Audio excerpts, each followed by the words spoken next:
l'actualité m'a donné une occasion en or de t'accueillir ici. C'était pas prévu pour tout de suite, c'était prévu que je t'invite, mais pas tout de suite. Et là, t'as surpris quelques personnes, toi-même, je crois que tu t'es surprise, on va en parler, puisque tu viens de remporter le prix Cognac du meilleur roman francophone 2022. Je sais pas ce que ça te fait d'entendre ça encore maintenant. C'était ce week-end, le week-end juste ici avant. Salut le doc, bienvenue. Avec ton roman, je le disais, J'aurais aimé te tuer. On est dans le feel good, comme vous l'avez compris. Oui, complètement. C'est aux éditions Marabout, et je les cite aussi parce que c'est important, les éditeurs, parce que finalement, eux aussi, ils ont un peu gagné le prix. Donc, évidemment. Ah oui, finalement. Et donc, bravo, félicitations, vraiment. On va parler de ce livre longuement. On a une petite heure pour parler avec toi, pour découvrir tout ça. Mais avant, pendant que je vous dis bonjour, je te propose de faire connaissance avec toi grâce au portrait chinois littéraire que le monde entier nous envie, et je ne t'ai pas prévenu parce que je suis comme ça. D'accord, je découvre alors. Mais oui, j'écris des thrillers, alors si je peux pas faire des surprises aux gens, ça ne va plus, tu vois. D'accord. Alors, c'est très simple, c'est un portrait chinois, mais il est un peu littéraire. Si tu étais, et on commence par là, un livre de chevet, lequel choisirais-tu et pourquoi, en quelques mots? Et pendant ce temps-là, je vais régler encore un peu le son sur base de vos très bons conseils. Merci beaucoup. D'accord. Ça, c'est très dur. Un livre de chevet, celui qui m'aiderait comme ça à l'esprit, je dirais Puzzle de Franck Tilliès. Et alors, j'ai 2 coups de cœur, si je peux en dire 2. Il y a aussi Alex de Pierre Lemaitre, qui sont pour moi vraiment 2 grands chefs-d'œuvre du polar. Alors pourquoi Alors Alex de Pierre Lemaitre, c'est avec ce roman-là que j'ai découvert donc cet écrivain, et j'étais bluffée par sa plume parce que je me suis dit, il arrive quand même à faire 50 pages sur une scène assez stoïque d'une jeune fille enfermée dans une cage, et pendant ces 50 pages, on ne s'embête pas une seule seconde. Et ça, j'ai trouvé que c'était un coup de maître littéraire impressionnant.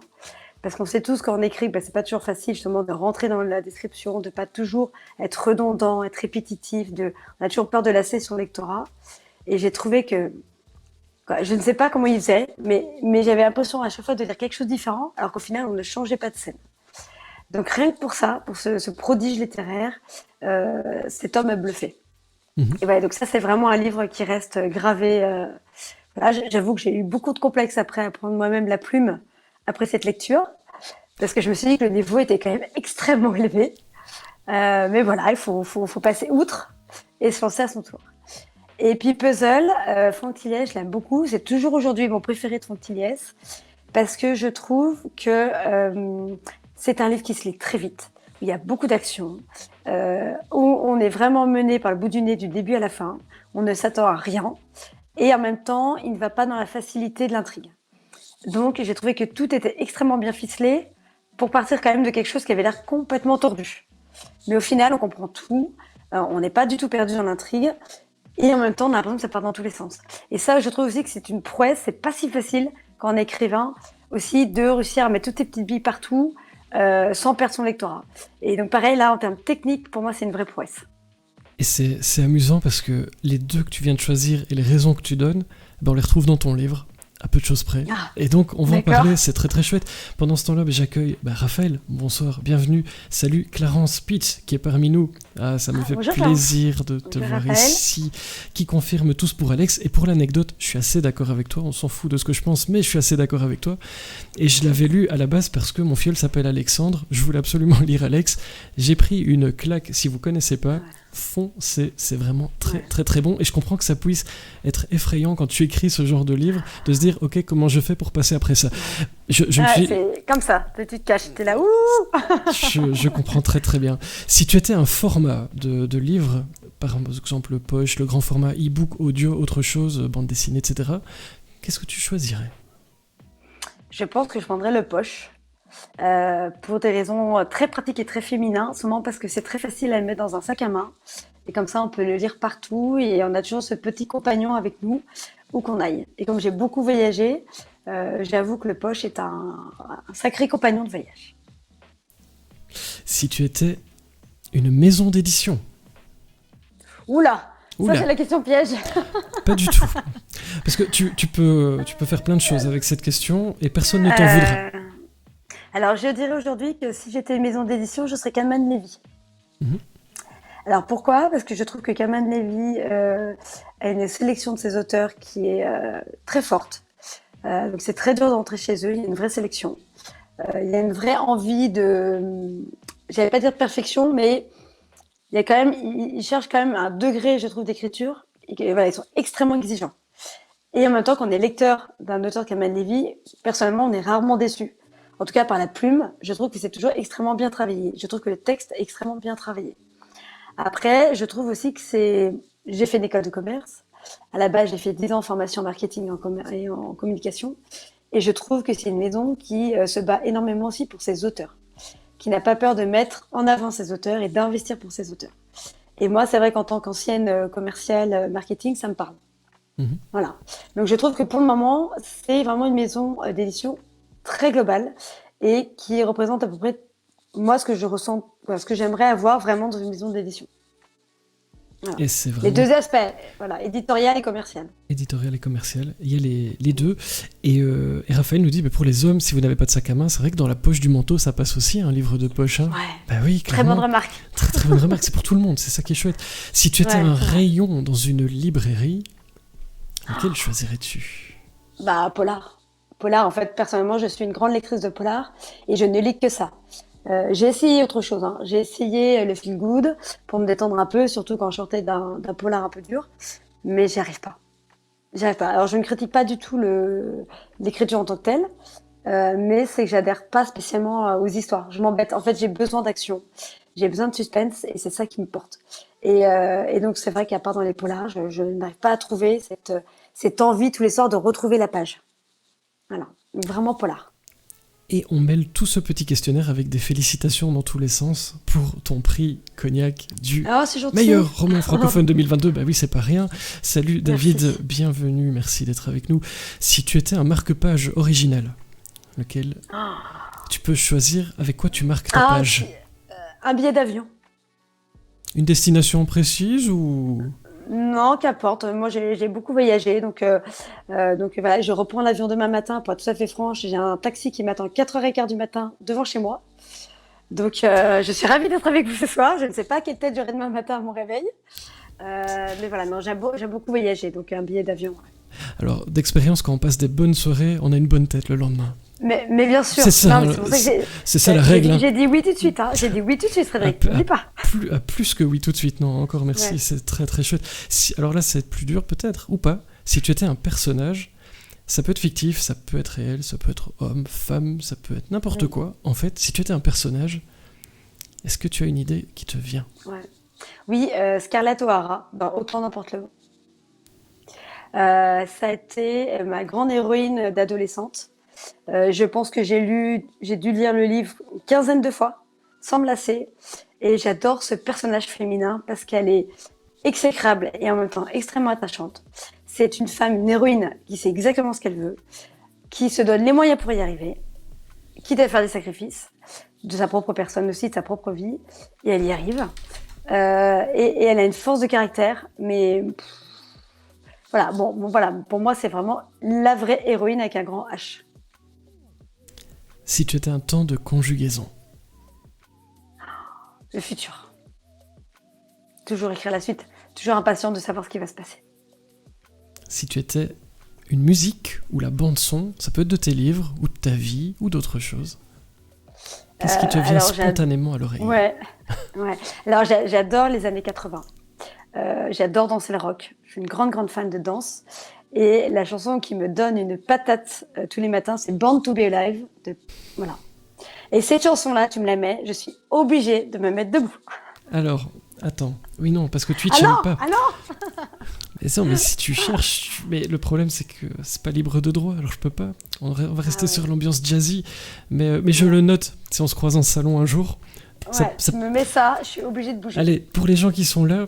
Juste pour rigoler, si vous avez écouté ce live ou en replay sur YouTube et que vous allez voir Petroni en salon, vous préparez sur votre téléphone et vous allez près d'elle et vous mettez la chanson. Ah. Juste Et pour je voir danse, ce qui... Ah ben, on verra. promis. Surprise. Si tu étais un signe de ponctuation, lequel serais-tu? Un point d'interrogation, parce que je trouve je me pose toujours beaucoup de questions, je suis toujours en période de doute, donc je pense que ça résume pas mal ma personnalité. Et là, C'est dur, hein? Ah bah oui, mais attends, c'est super compliqué ce que je fais. Oui, Ouais. je te remercie de prendre soin de moi comme ça, mais Christophe propose que je chante Born to be Alive, mais sincèrement, si vous voulez de la grêle, pourquoi pas, mais c'est peut-être pas une bonne Moi, je idée. chante. Alors, j'avoue, je trouve que je danse pas trop mal. Par contre, je chante très très mal. Donc, je ne ferai pas ce déshonneur aux Et, personnes qui nous écoutent parce que les pauvres, ils vont se dire, ouh là là, c'est bon, j'arrête, j'éteins le live, c'est insupportable. ah bah oui, la chorale du polar, c'est pas pour tout de suite. Nous, Non, non, non. on ne chante que des génériques de dessins animés dans la voiture. Merci Attraction Duty pour le chin chin. Je crois que tu veux me faire boire un coup pour que je chante, mais en fait non. Dernière petite question pour ce questionnaire chinois littéraire. Si tu étais un verbe parmi tous ceux qui existent, lequel choisirais-tu? Ouf. Oh, c'est cliché, je dirais aimer. Parce que je pense que c'est très important. Voilà, moi, j'ai mes 3 enfants, j'ai mon mari, j'ai plein d'amis. Et c'est vrai que je trouve que dès qu'il y a un petit moment dur, et ben, c'est ça qui nous porte. L'amour, quoi, donc aimer. C'est un très beau verbe, c'est pas gnangnan du tout ça fait plaisir. Je sais pas. Je sais Pourtant, pas. quand on prend tous les titres de tes livres, c'est pas celui qui revient le plus, mais on va en parler. Non, non, c'est tuer, hein, C'est tué. mourir, tuer, je sais. Oui, Ouais. on va en parler, ça va être très chouette. Mais j'ai une première question pour toi, et elle est grosse comme un camion, là j'avoue. Oula. On ne gagne pas tous les jours, enfin je crois pas, le prix Cognac du meilleur roman Non, francophone non. 2022. Et elle est très bête ma question, mais comment est-ce que tu te sens quelques jours après cette magnifique récompense? Parce que c'est important de savoir comment tu te sens. Ah oui. Alors écoute, je redescends progressivement de mon petit nuage. Je t'avoue que ma vie de maman avec 3 enfants t'aide énormément à avoir tes chevilles qui dégonflent parce qu'on te rappelle vite à la réalité. Voilà, non, franchement, non, je réalise sans réaliser. J'ai toujours l'impression qu'on parle de quelqu'un d'autre.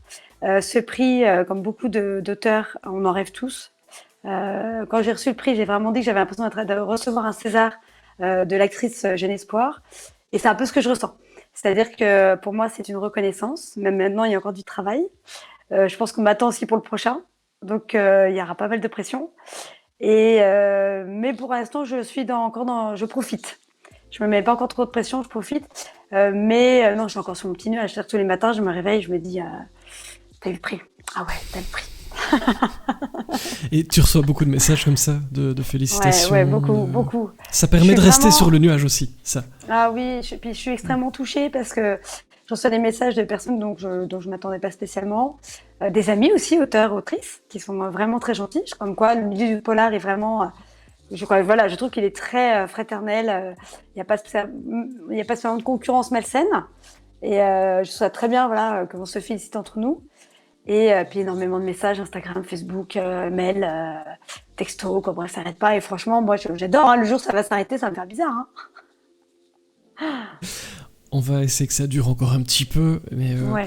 mais c'est vrai que c'est super important. On va faire durer le nuage encore un tout petit peu, hein. Qu'est-ce que t'en penses? Tu disais D'accord. ça fait de la pression. Alors, ce prix, tu l'as reçu pour J'aurais aimé te tuer. Je ne te parle pas à Ouais. toi, hein, c'est bien le titre du livre, je Oui, précise. oui, oui, oui, je sais, I know.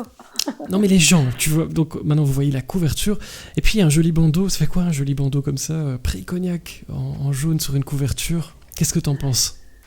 Bah, je trouve qu'il tape bien. En plus, je pense que par rapport à la couverture qu'on avait choisie pour J'aurais aimé te tuer, qui est assez sombre, en fait, il ressort énormément.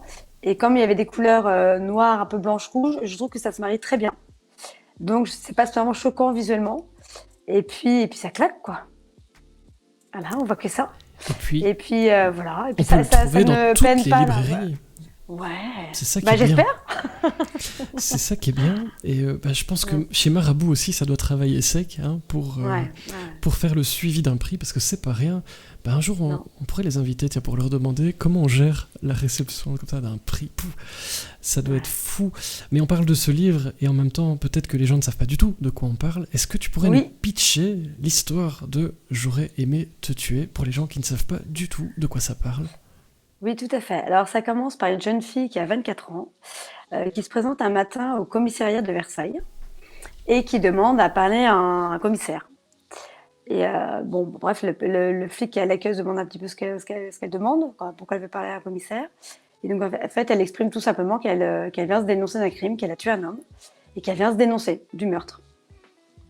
Donc, c'est quand même pas tous les jours que ça arrive. Donc, il y a mes 2 héros masculins, donc Damien de Guire, le commandant Damien de Guire, et son second, le capitaine Jonathan Pigeon, qui sont donc convoqués, qui entendent cette jeune femme, qui va, dès le départ, faire des aveux circonstanciés. Donc, elle ne nie rien. Elle dit qui elle a tué, pourquoi, dans quelles circonstances, où, comment, qu'est-ce qu'elle a fait du corps. C'est pas très joli. Elle l'a brûlé. Bon, c'est quand même, voilà. Donc, ça commence comme ça.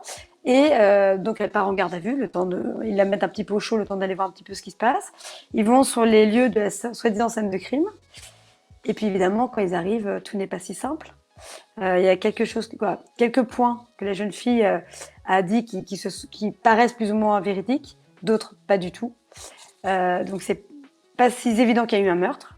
Et quand ils reviennent vers elle, elle dit maintenant j'utilise mon droit au silence, je ne parle plus, et vous vous débrouillez avec ce que je vous ai donné. Et ça part comme ça. Et ça part comme ça. On va pas en dire beaucoup plus, hein, parce que non, pas trop. On a dit, on est dans le thriller, on est dans les surprises, le suspense, on va en parler, mais évidemment pas trop sur l'histoire. Je note vos questions au passage, hein, donc n'hésitez pas dans le chat. Je suis en train de noter tout ça, je les case un peu là où il faut.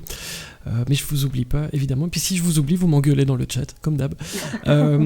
Tu parlais de ce personnage, Laura Turel, qui arrive dans le commissariat. Une confession comme ça, c'est un terrain de jeu amusant pour un livre policier. Alors en fait, oui, parce que je trouvais que c'était une façon d'amener l'intrigue un peu différente. Alors je vais pas dire complètement originale, parce que je pense pas être la première à avoir fait ça, mais qui changeait quand même un petit peu. Et ça perturbe le lecteur, parce qu'il se dit, tiens, c'est un peu trop facile, on commence par la fin, on sait déjà qui a tué, pourquoi. On va un peu s'embêter. Mais en fait, très très vite, on comprend que cette Laura a pas mal de choses à cacher, qu'elle n'a pas tout dit, que ce n'est pas si simple. Et justement, là, le lecteur est titillé en disant, il a vraiment envie de tourner les autres pages pour comprendre. Parce qu'en fait, très vite, au bout de 30 pages, on comprend que voilà, il y a vraiment beaucoup de choses qui se cachent derrière cette histoire. Et ça qui est amusant, c'est que justement, le lecteur d'après les retours que j'ai eus, c'est qu'ils sont obligés de lire le livre en 2-3 jours parce qu'ils veulent savoir, ils veulent comprendre. Ça les énerve. Ils comprennent pas du tout. Voilà. Et ça, c'est vrai que c'est amusant. C'est amusant. Ça, c'est plutôt amusant. Salut Fiero, bonsoir, bienvenue. Au passage, le Belge Kili nous dit « Demain, je vais le chercher, c'est obligé », avec un point d'exclamation. Ça veut dire qu'il va vraiment y aller. Et puis Kiko vous a remis les liens vers tes réseaux sociaux, vers tout ce qu'il faut pour, si vous voulez, creuser l'histoire de « J'aurais aimé te tuer ». Tu parlais de Laura Turel. Il y a cette phrase... Oui. Laura Turel n'était pas la petite chose fragile qu'elle laissait paraître. On est entre meurtrière et victime, on ne sait pas trop. Il y a beaucoup d'ambiguïté, et ça c'est sur la 4e de couve, donc on révèle rien du tout avec ça. Non. C'est un personnage très très intriguant. Est-ce que tu peux nous la présenter, ou en tout cas ce que tu peux en dire, et nous expliquer comment tu l'as imaginé ? Comment tu as travaillé pour créer ce personnage qui, visiblement, d'après ce que je vois dans le chat, ne laisse pas indifférent ? Alors Laura, c'est compliqué parce que si j'en dis trop, il faut pas en dire trop. Ouais, il faut pas en dire trop. Tout ce que je peux te dire, c'est que Laura a une double facette. C'est-à-dire que vous verrez dès les premiers chapitres, et même c'est ce qui va intriguer justement mes héros policiers, donc Damien de Guire et Jonathan, c'est que d'un moment, elle va passer en un quart de seconde d'une femme fragile, émotive, qui, quand elle parle justement du meurtre, le présente comme de la légitime défense, donc est dans l'affect, et on sent que voilà, elle tremble, elle pleure. C'est une victime, quoi. Elle se présente comme une victime qui s'est en fait défendue, et elle va être un petit peu, voilà, toute petite, toute menue, donc pas bien épaisse, donc les policiers, voilà, veulent limite lui donner des mouchoirs, voilà, et puis en un quart de seconde, il y a une question qui la fâche, et ça devient complètement une autre personne, très dure, un regard très noir, qui déstabilise les policiers à tel point qu'ils baissent le regard. Et on sent une force, une détermination. Voilà. Et en fait, limite, ils se disent, mais est-ce qu'elle n'est pas schizophrène? Est-ce qu'il n'y a pas... Voilà, c'est vraiment pas évident. Donc, c'est un personnage, en effet, qui, pendant tout le livre, va intrigue, sûrement pour vous rassurer, à la fin, vous savez tout, le pourquoi du comment. Je n'aime pas laisser trop le lecteur euh, avec des petits pointillés. Mhm. Voilà, on va dire que je donne vraiment toutes les clés au fur et à mesure du livre sur ce personnage. Tu as dit que tu étais un point d'interrogation et donc tu donnes les réponses. C'est plutôt. Oui, oui. Alors il y a quand même un petit bémol, c'est que globalement, c'est-à-dire que quand on ferme le livre, on a compris le pourquoi du comment, quoi. Bref, il n'y a pas d'interrogation, mais j'ai toujours l'air de laisser un petit twist qui énerve. Mm-mm. On en parlera. Voilà, qui énerve. Et forcément, dans le chat, le Belge Kelly nous dit on sent l'arnaque et le retournement de cerveau. J'adore ça. Ouais. Et ce personnage, sans de nouveau aller plus loin dans ce qui elle est, etc., dans la construction, est-ce que tu savais de base tout sur elle avant de commencer, un peu la question classique de savoir si t'as un plan ou pas, ou est-ce que pendant l'écriture, elle a décidé de vivre sa vie et ça a changé, tu as réorienté certaines choses, est-ce qu'elle a vécu pendant l'écriture, ou est-ce que, voilà, s'il y avait une fiche personnage un peu préfaite et que tu l'as suivie parce que tout était très clair dans ta tête? Alors, juste pour t'expliquer moi comment je travaille, Mhm. et ce qui moi m'amuse justement dans le métier que je fais, quand j'écris un roman, je ne sais pas du tout où je vais. C'est-à-dire qu'en fait, j'ai l'idée de départ. Donc souvent, je mets 2, 3 premiers chapitres. Je commence à écrire. Et après, je me laisse porter. Et je n'aimerais pas savoir la fin avant de l'avoir écrit, parce que si j'avais déjà mon petit plan sur un carnet, en disant chapitre 1, chapitre 2, etc., j'aurais même plus envie de l'écrire, ce roman. Voilà. Donc, moi, ce qui m'amuse, c'est justement, j'écris. Et le matin même, je ne sais pas où je vais aller. Le soir, je dis, waouh, j'en suis là. Et en fait, moi-même, c'est ça qui m'éclate, en fait. C'est justement, moi-même, je suis surprise et je me permets tout. Parce que Mhm. justement, comme je ne me suis pas dit, il faut absolument que tu ailles là, et ben, si au fur et à mesure de l'écriture, j'ai envie d'aller un peu par là, plus par là, j'ai le droit de le faire. Donc, c'est ça qui m'amuse. Et je pense que je ne pourrais pas écrire différemment. Et puis, en fait, les idées viennent au fur et à mesure que j'écris. Donc, quand j'écris, voilà, je pars justement de cette Laura qui va se dénoncer un meurtre. Après, je me mets à sa place. Donc, je me dis, bah voilà, je vais au commissariat, je me dénonce, je me retrouve face à deux gars, comment je réagirais à sa place, comment je fais. Et en fait, j'écris comme ça au fur et à mesure. Après, ce qui peut perturber aussi les lecteurs, ils vont dire très bien, donc ça part dans tous les sens, c'est pas cohérent. Euh, non, en fait, au fur et à mesure, comme de l'écriture, c'est quand même plus de 6 mois. La fin, quand même, se dessine au bout d'un moment. Donc, rapidement, quand même, je sais à peu près où je vais aller. C'est que quand je commence mon roman, je ne le sais pas. Mais au fur et à mesure que je l'écris, il y a quand même une idée clé qui sort. Et ce qui fait qu'au final, c'est quand même très pertinent, quoi. Je veux dire, voilà, il y a pas de méchant qui sort du chapeau à la 350e page. Non, non, non. Je garde quand même bien les codes du polar. Donc tu es dans la team, si je passe une journée de merde, quelqu'un peut mourir. Voilà. Ah oui, je connais très bien ça. Ouais. Je connais Voilà. très bien ça. Et face à ce personnage dont on ne dira pas beaucoup plus, bah, tu l'as dit, tu as le commandant Damien de Guire et De Guire. Jonathan Pigeon. J'adore Ouais. ce nom, c'est très très chouette. Je sais pas si tu veux dire d'où ça vient, parce que appeler le pigeon, j'adore. Ça vient peut-être de quelqu'un que tu Non, connais ou d'une anecdote. Je suis sûr qu'il y a quelque chose non, de non, drôle, non. non? Oui, non, non, mais en fait, hein, ce que je voulais, c'est qu'en fait, pour moi, le défi, en fait, Damien de Guire et Jonathan Pigeon étaient plus pour moi des défis que Laura. Parce qu'en fait, mes 5 derniers romans, mes 5 premiers romans, même avant, je mettais beaucoup l'accent sur des femmes. Ce qui, moi, me paraissait plus simple en tant que femme d'écrire sur des femmes. Et justement, au bout donc, le 6e roman est arrivé, donc avec J'aurais aimé te tuer, je me suis dit, bah, ça serait bien que tu aies un héros aussi masculin assez fort et que tu sortes un peu ta ligne de confort. Et donc, j'ai créé ces 2 hommes et j'avais très peur de partir dans le cliché. Donc voilà, donc j'avais peur justement de faire des mecs virils, etc. Trop, quoi, voilà, je voulais vraiment des hommes un peu d'aujourd'hui, modernes. Et d'ailleurs, Damien est un jeune papa. Il y a beaucoup de scènes où il s'occupe de son bébé. Il change les couches, il donne le biberon. Voilà, c'est un homme moderne aussi qui, malgré son emploi du temps, voilà, très large, trouve des moments quand même avec son enfant. Voilà, il participe à la vie de famille. Et j'ai trouvé ça intéressant. Justement, je trouvais que ça changeait un petit peu du héros masculin polar qu'on voit d'habitude. Et en fait, bah, c'est un peu l'homme d'aujourd'hui, l'homme moderne, qui gère un peu tout. Et puis j'ai voulu créer Jonathan Pigeon, qui est un peu son antithèse, qui est l'éternel séducteur, célibataire, qui est sur Tinder, qui enchaîne les aventures sans lendemain. Et en fait, je l'ai appelé Pigeon parce que justement, j'ai trouvé ça tellement ridicule. Que justement, en fait, même entre eux, ils se taquinent. Parce que c'est Dédé et Pigeon, ils s'appellent. Donc voilà, ils se taquinent entre eux. Mais c'est des vieux copains de la vieille. Et je me suis amusée à créer ce duo. Et on a des messages. Alors, Fiero Je balance. parle, je parle beaucoup, hein. Je Ah, parle beaucoup, mais peut-être. tu peux, on est là pour ça. Bah non, on t'écoute religieusement. Mais donc, Ouais. je te dis au passage ce qui se passe dans le chat, hein, parce qu'il y a des D'accord. questions, il y a des choses.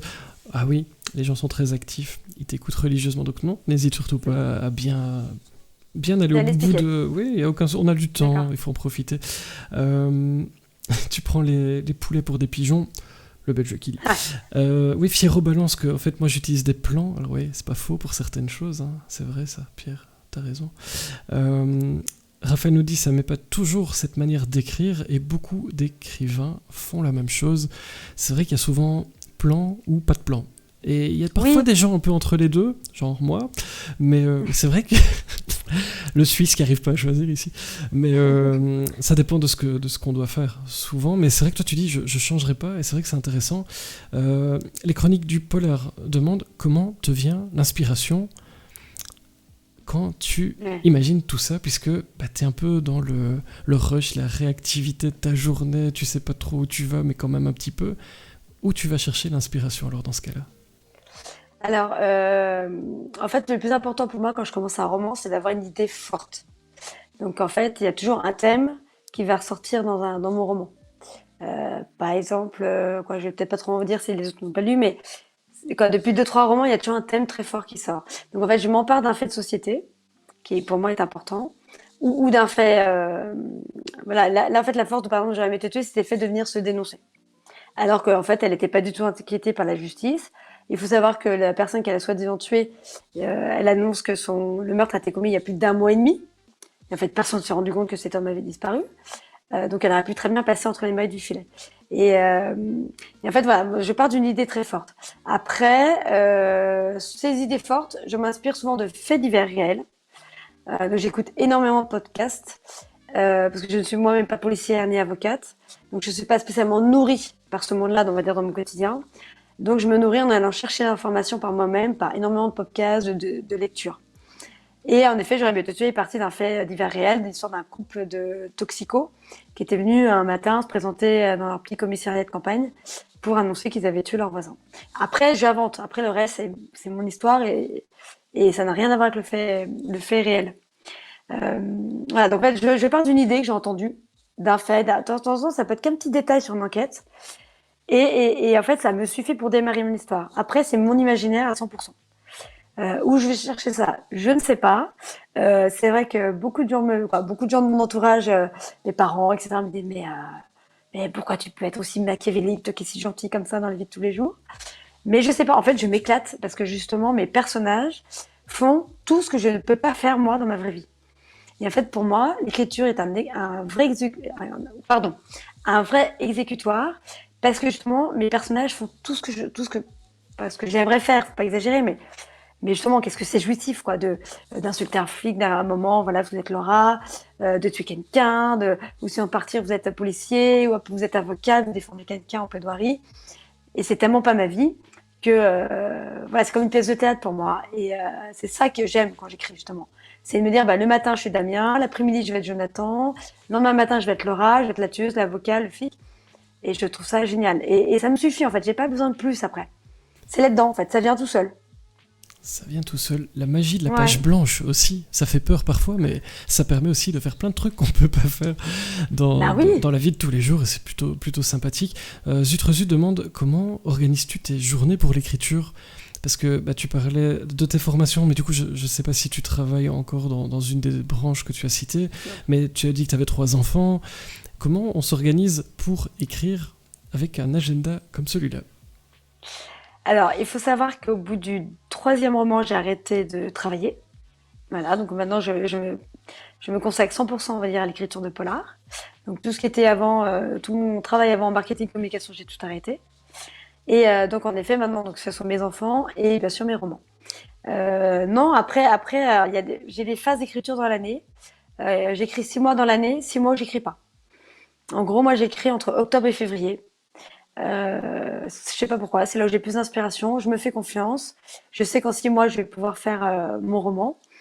Et quand je suis vraiment en phase d'écriture, je peux écrire un peu n'importe quand, ce qui est pas toujours facile. Je suis vraiment du matin, donc comme je suis insomniaque, je peux très bien écrire à 4 heures du matin. Quand je suis vraiment en phase d'écriture, que j'ai vraiment envie de continuer, je peux écrire jusqu'à 23 heures, avec des pauses évidemment pour avoir une vie de famille. Mhm. Après, on va dire dans la vie de tous les jours, non, j'écris entre 9 heures et 16 heures, quand les enfants sont à l'école en fait, et que je suis Mhm. tranquille à la maison. Et après, ça m'empêche pas de retravailler le soir quand tout le monde est couché et de me relire. En fait, c'est plutôt la phase de correction le soir, où je relis les pages que j'ai écrites, quoi, je me corrige, c'est pas parfait, mais je me corrige, voilà, pour le lendemain matin. Voilà, Donc c'est un peu comme ça. n'oublie pas Après, le voilà, c'est taxi pas... pour demain, tu peux pas écrire à 4 heures.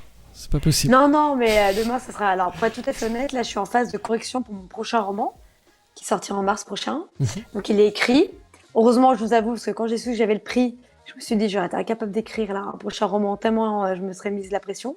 Donc, il est écrit, donc c'est Mhm. déjà fait. Par contre, il y a quand même un peu d'aller-retour à faire. Donc, là, je vais faire des allers-retours avec mon éditeur. Mais ça, c'est la phase, je vais dire, ça va. Le plus dur est fait. Le plus dur est fait.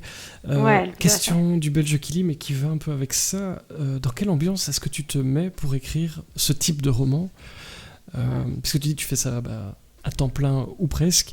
Donc, Oui. est-ce que tu as un joli bureau? Est-ce que tu écoutes de la musique? Ce sont des questions classiques, mais bon, ça fait toujours Oui. plaisir de les entendre parce que ça fait un peu rêver hein, comment on écrit les histoires qui finalement tombent entre les mains des lecteurs et puis après, il se passe des tas de choses.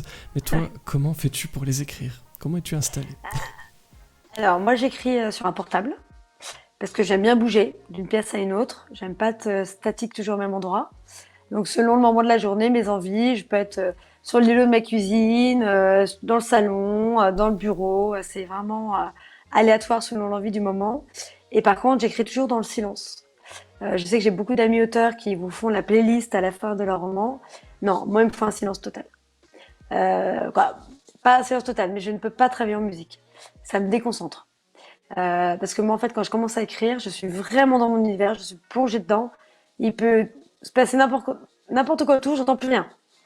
Et limite, ça va me déconcentrer. Donc, moi, c'est le silence absolu quand j'écris. Voilà. Après, T'as mis un voilà. panneau sur la porte? Comment? T'as mis un panneau sur la porte? Non, mais j'écris justement quand les enfants sont pas là, quand le mari n'est pas là. Donc, j'en profite. Ça, c'est pratique.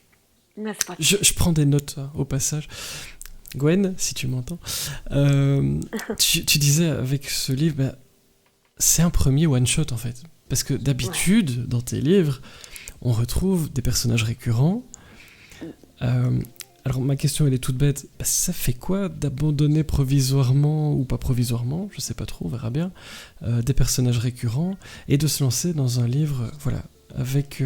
Et d'ailleurs j'en profite pour dire, et c'est la question d'après mais qui va avec, c'est peut-être aussi un très bon moyen de te découvrir pour les gens qui n'ont pas encore eu l'occasion de te lire, puisque c'est un livre qui est indépendant des autres, donc je voyais ça passer aussi dans les commentaires que pas mal de gens finalement, et je pense que le prix va un peu accentuer ça, mais pas mal de gens te découvrent avec ce livre-là et sont repartis Ouais. en arrière voir ce que tu avais fait précédemment. Ça faisait quoi comme ça C'était un choix difficile d'abandonner tes personnages? Alors non, en fait, j'avais écrit 5 romans en fait avec mes héroïnes. Et au bout de 5 romans, j'avais peur de m'essouffler et de souffler aussi les lecteurs qui me suivaient depuis mes débuts. Et, et donc en fait, c'était une évidence en fait de les quitter en tout cas pour un moment. Par contre, la difficulté que j'ai eue, c'était justement de commencer à mettre des héros masculins, ce qui n'est pas du tout ma patte initiale. Et donc je me dis, bah voilà, pour moi ça me rassure parce que je me dis, bah au final, le public l'a bien pris parce que j'ai eu le prix. Euh, Après, mes héroïnes me manquent aussi, mais je pense un peu, voilà, il fallait faire une pause pour mieux les retrouver par la suite. Donc là, pour être tout à fait honnête, le prochain livre qui sort, il y aura une de mes héroïnes récurrentes dedans.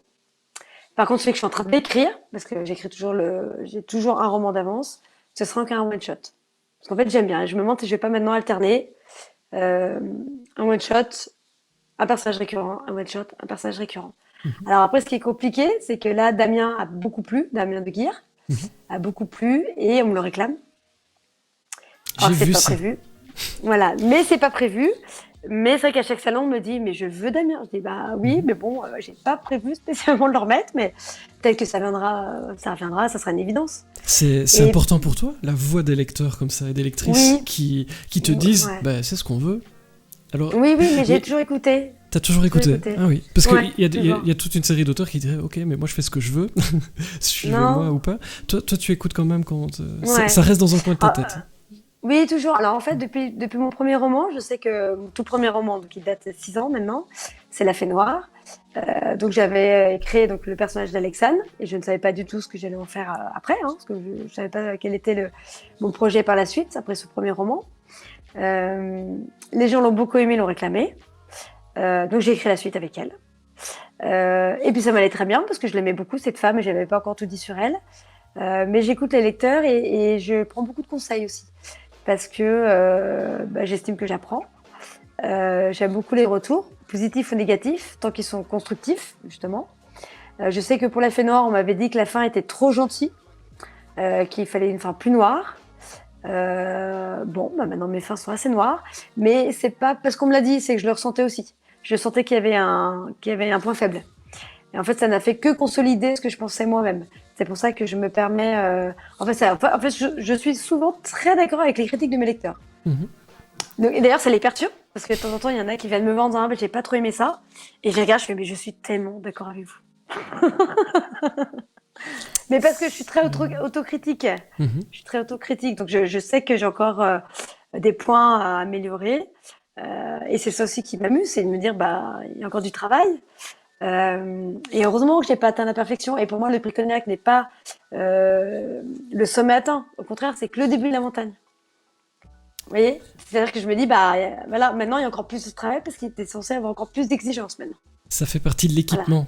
On met ça Voilà, dans le sac, exactement. on met ça dans le sac à Voilà. dos et on va escalader avec. Voilà. Et puis, on du se calme coup, avec. et t'as plein de gens pour tenir la corde avec toi, c'est cool. Exactement. Oli Ouais. Boîte nous dit c'est chouette l'alternance entre série et one shot, ça évite de se lasser. Ouais, je suis d'accord. Ma petite question suivante, c'est tu parlais un peu de tes formations et je me disais, on est sur un livre policier, c'est une question qui intéresse beaucoup les gens qui nous écoutent, je le sais. Comment est-ce que tu as travaillé sur les procédures, puisqu'on est avec des enquêteurs de police, c'est a priori pas ton métier. Alors, beaucoup de gens s'imaginent que tu enfiles un gilet pare-balles avec écrit écrivain dessus et que t'es parti dans la joie et la bonne humeur. Ça marche pas comme ça dans la vraie vie, ou rarement. Est-ce que tu as fait appel à des gens, et est-ce que ton but était de coller à la réalité, parce qu'il y a deux écoles de nouveau, puis des gens qui flirtent un peu entre les deux, mais coller à la réalité, ou alors avec une marge de liberté dans tout ce qui est procédure, les grades, et ce genre de détails qui peuvent prendre beaucoup de temps à apprendre ou à analyser dans un livre policier. Comment as-tu travaillé ces questions-là ? Alors, moi, je suis très à cheval sur la réalité. Moi, j'aime ça. Donc, je passe énormément de temps à faire énormément de recherches. Après, je sais, j'ai été lue par des policiers qui m'ont fait un retour, mais ils m'ont dit, franchement, on a vu une micro-coquille sur un grade, mais le reste était tout à fait correct. Donc, ça m'a fait très plaisir parce que j'ai quand même fait beaucoup d'heures pour être sûr de pas dire de bêtises. Mhm.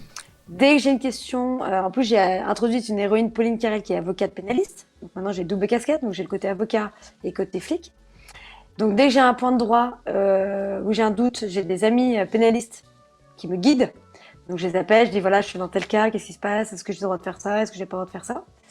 Donc voilà, qui m'aident à me dire oui, tu peux faire ça, ou au contraire, non, tu rêves. Change ton chapitre, c'est complètement faux. Ça arrive c'est pas souvent, ça, possible. que tu imagines des Ça- trucs et qu'ils te disent non, pas dans la vraie vie. Ah oui, Souvent. oui. Ah.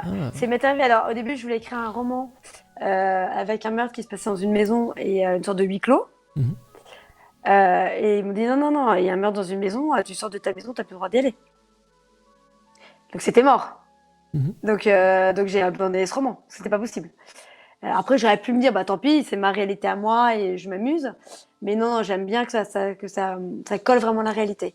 Après pour mes tout premiers romans, donc vraiment quand j'ai commencé, maintenant je sais où trouver l'info, je suis entourée de personnes, donc j'ai plutôt confiance dans mon écriture par rapport à la procédure. Puis bon, à force d'en manger du droit, je commence un petit peu à comprendre comment ça marche.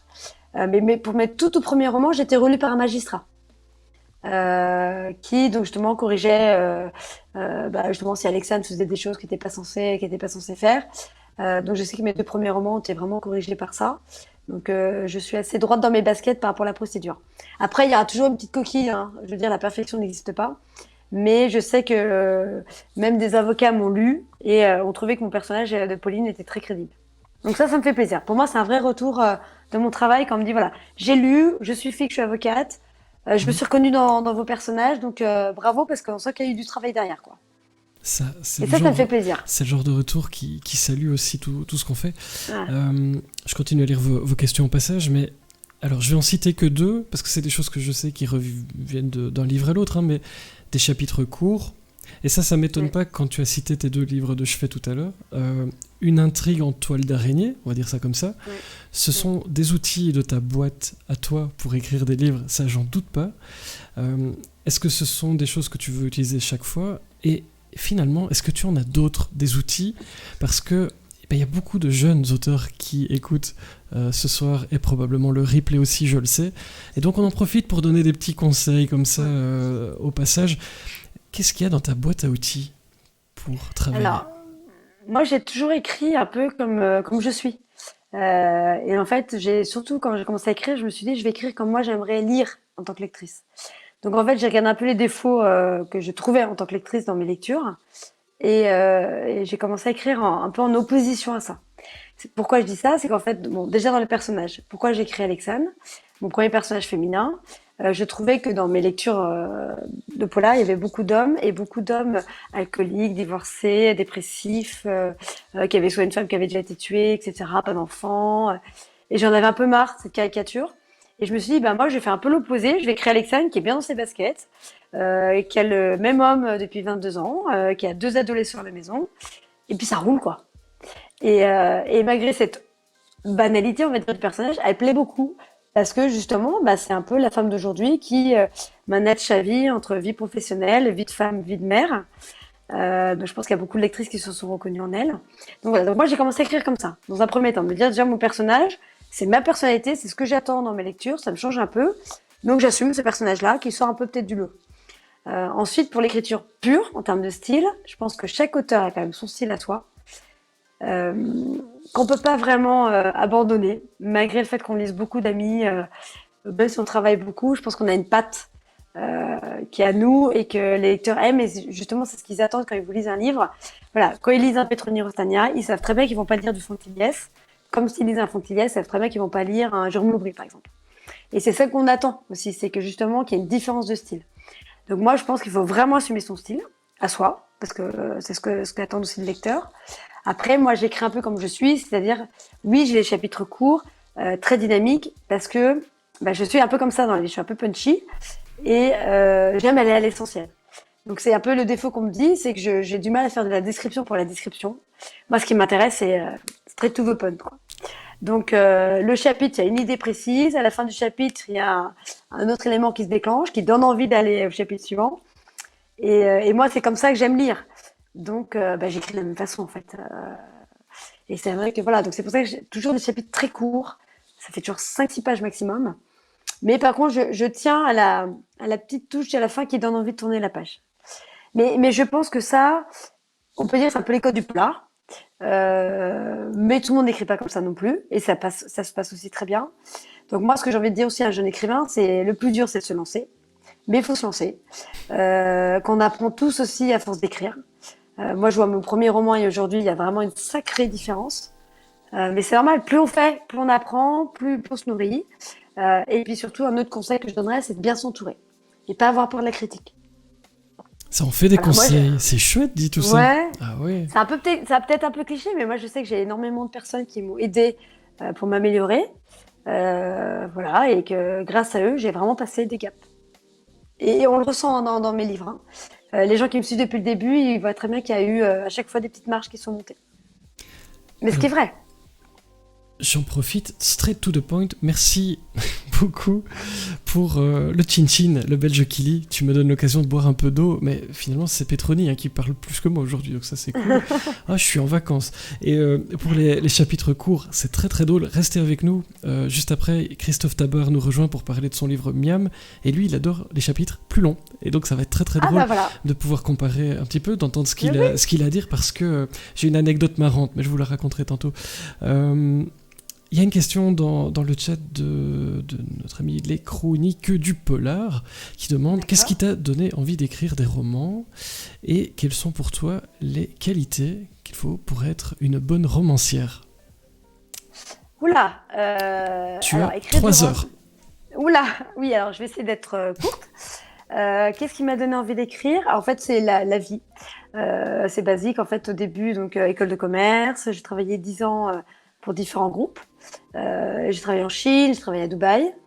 Et puis, une certaine lassitude de ce job. Voilà, donc j'avais envie d'autre chose. Et en fait, entre-temps, j'étais vraiment devenue une grande, grande lectrice de polar. Et j'adorais ça, quoi. Genre, c'était vraiment mon petit cadeau le soir de retrouver mon polar sur ma table de chevet. Et puis après, je me suis dit, bah, voilà, il y avait un manque au bout d'un moment, à force de lire, de lire tous ces livres. Et je me suis dit, bah voilà, il manque des femmes, il manque une héroïne comme ça, qui soit un peu plus comme moi, bien dans ses baskets, pas obligée d'être droguée. Et je me suis dit, bah, en fait, au lieu de critiquer, et balance-toi. Et puis tu verras que c'est pas si simple. Et puis, bah, voilà. Et en fait, j'ai commencé à écrire un peu comme ça, un petit peu comme un pari que je me suis fait. J'ai mis beaucoup de temps à écrire mon premier roman, un peu plus d'un an et demi. Il a dormi pendant un an et demi dans un ordinateur avant que je le présente à une maison d'édition. Puis après, il a plu, c'était parti. Et en fait, j'ai tellement aimé cette phase d'écriture, j'ai tellement aimé ça, que c'est venu une drogue. Et en fait, dès qu'on m'a commandé la suite, j'ai écrit tout de suite le deuxième. Et puis après, c'était une évidence que c'était ça mon métier. J'ai vraiment, vraiment aimé ça. En fait, je me suis découverte en écrivant. Euh, donc voilà, c'est comme ça que je suis venue à écrire du roman. Je crois que j'ai oublié la fin de ta question. Non, c'est Oh, pas. je suis nulle. Je Ah parle non, trop. non, non. Mais, et puis, le Belge Kili nous dit, et puis, dans le parcours, ben, tu gagnes le prix Cognac, et ce n'est qu'une étape, évidemment. Ouais, Donc, ouais, c'est qu'une étape. Ouais. comme quoi, vous imaginez de quoi ça part et jusqu'où ça peut aller, on n'en sait rien. Ça va s'écrire Non. dans les années qui viennent, et ça, c'est beau aussi. C'était les caractéristiques pour être une bonne romancière. Ah oui. Mais c'est vrai qu'au final, tu en parles depuis le début de cette petite conversation.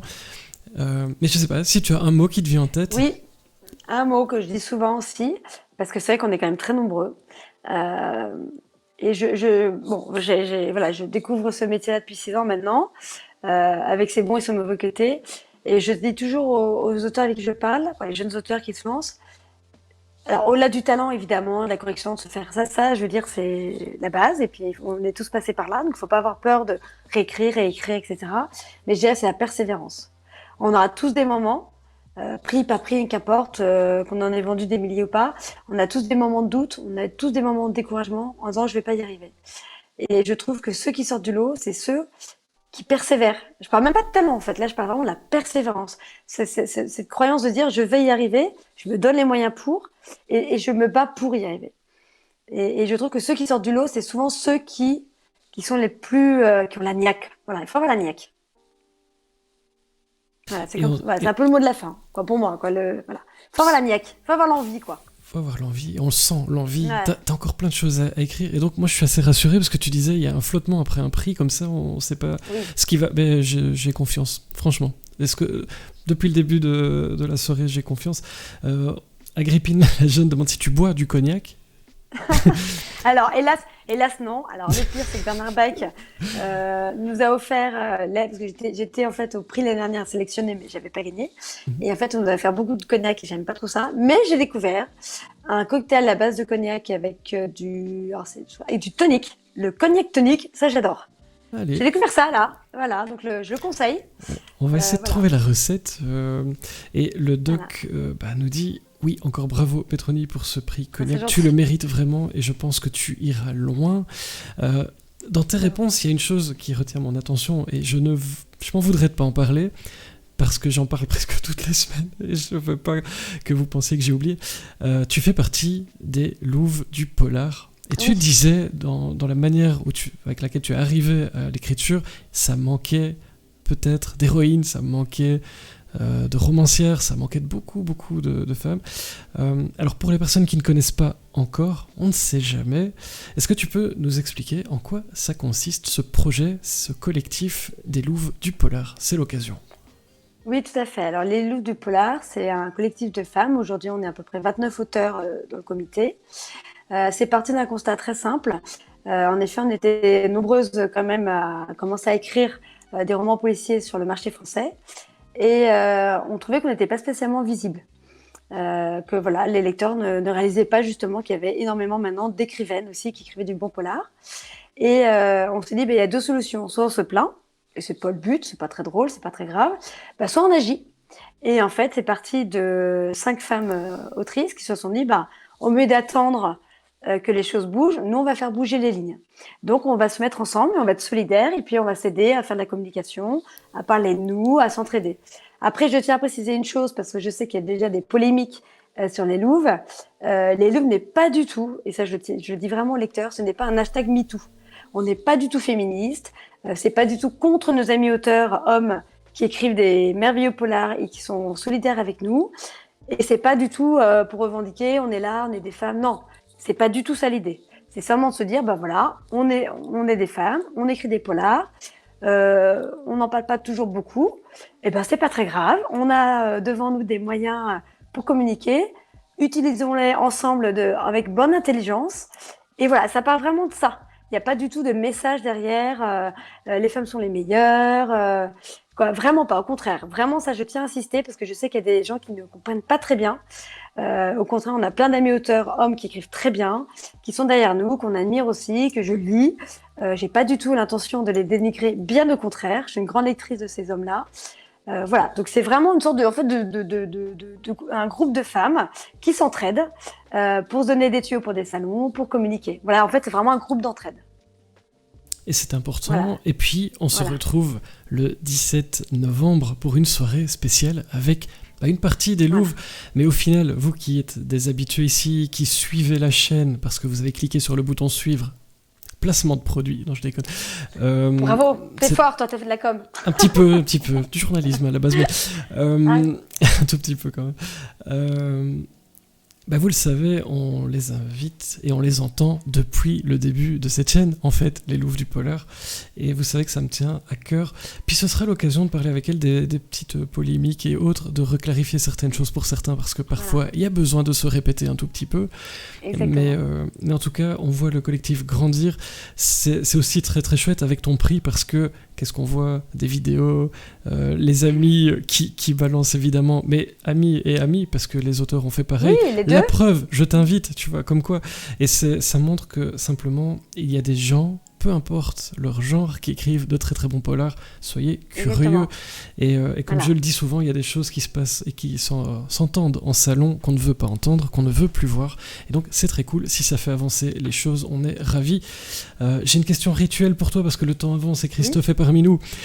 Oui. Si tu avais la Pétronie de 6 ans devant toi, là ce soir, qu'aurais-tu envie de lui dire? Oula, je lui dirais crois en tes rêves, crois en toi, parce que moi j'ai un grand problème du syndrome de l'imposteur, donc je lui dirais arrête de trop réfléchir, fonce, crois en toi, tu vas y arriver. C'est un beau message. Alors si j'ai pas fait de bêtises, mais je ne sais pas si entre les deux tu as quelque chose, je sais qu'on te retrouve à l'Iris Noir.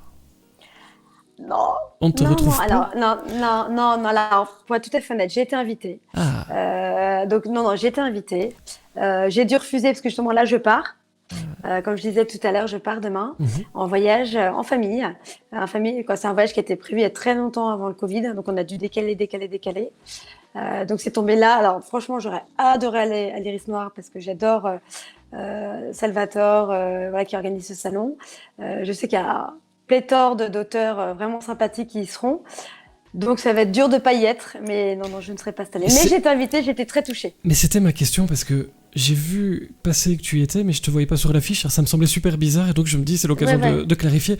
Est-ce que non, c'est normal. Tu as des prochains salons, et quels sont tes projets? C'est par ça qu'on finit généralement, parce qu'on a envie de savoir ce que tu nous réserves. Tu disais, il est écrit, on est sur les allers-retours avec la maison d'édition. C'est quoi les projets de Pétronie Rostagna? Alors déjà, prochain salon, c'est Noir-sur-Ormesson, donc au mois de novembre, et je serai aussi à Noir-Charbon au mois de décembre. On va dire ça, c'est pour finir l'année. Après, il y en a plein d'autres qui arriveront pour 2023. Et en termes de projet, donc prochain roman qui devrait sortir en mars 2023, qui sera donc avec Pauline Carrel. Donc je reprends mon héroïne avocate pénaliste dans ce roman. Et bien sûr, le poche, j'aurais aimé te tuer, qui sortira en même temps en poche.